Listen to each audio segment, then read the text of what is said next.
The next question here is, how can I easily, which is already easily, the easy route. I didn't find really anything that survived down that path, but I'll go on. How can I easily transmute undesirable emotions from experiences and prevent other versions of myself to project onto me? Okay. Now, I won't be redundant and say, hey, the cosmic energy calendar, even though big solution. I'll also speak towards that when someone is projecting something onto you.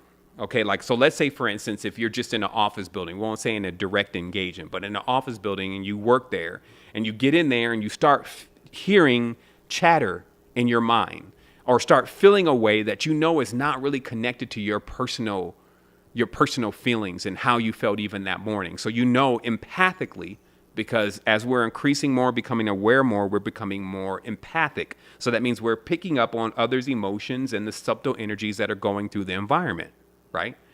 So many times we ask for this. Pretty much everybody watching this is asking for a variant, at least, of being more empathic, being able to know what goes on and see beyond the veil. That's all a part of being empathic.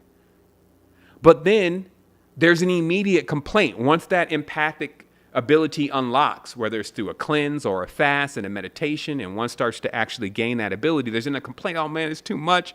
I feel these beings projecting on me and all this stuff is like, it's too much, right? This is the same thing also that when you start cleaning out your body, even cigarette smokes just is like, oh my goodness, I'm getting a headache. But before, you may be able to even sit in the smoke room at the airport. Now, you get a headache when you eat a little bit of salt that's ionized and not sea salt. But before, you were eating Doritos and Cheetos and Popeye sandwiches and never bother you. What is happening? And it's because what you're doing with your body when you're leveling up is you're becoming more sensitive, literally. But the issue, of course, with sensitivity is that it equates to sometimes a vulnerability. That's why some of the masters even say they've tapped into that side of vulnerability and understood what that really is. It's opening up the empathic side of things so much that even things reveal themselves to you that it would edgewise not have done so because they see you in a vulnerable state. It's actually a technique. I even know some animals that lay around in a vulnerable position to attract other animals that think that that animal is vulnerable, only to seize it once it gets really close. So vulnerability is also a technique, a power, or a trait.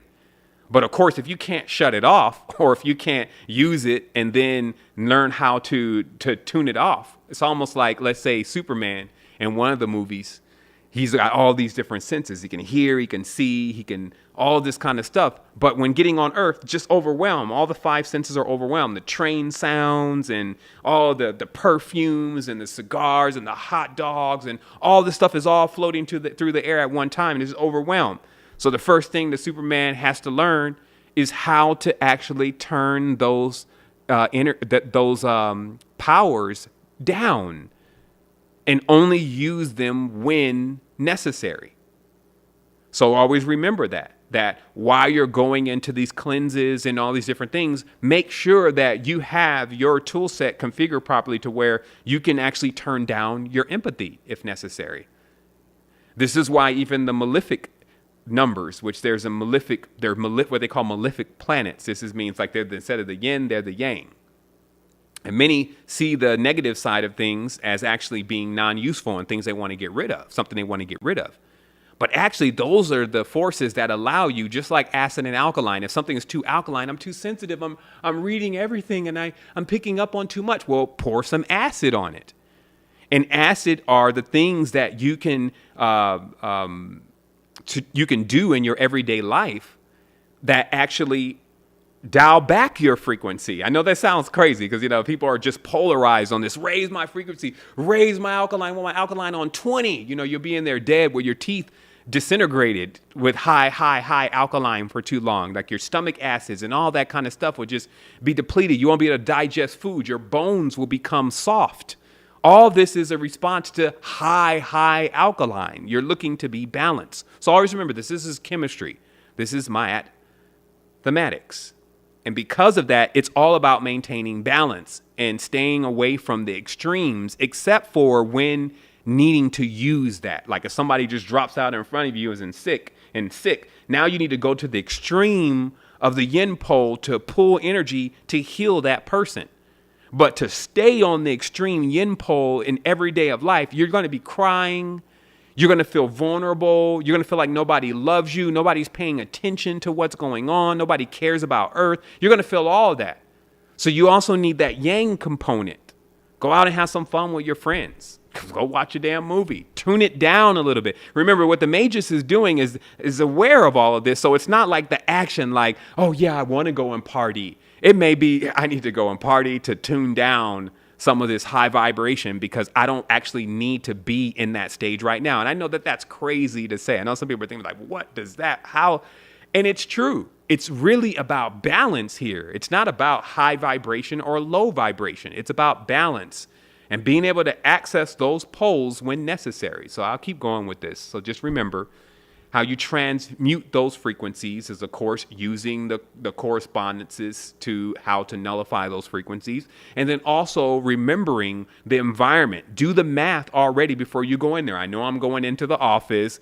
Judy jokes too much. Paul is totally unconscious. So this is obviously not midnight meditation that you're going into. This is something totally different. So get your wardrobe on.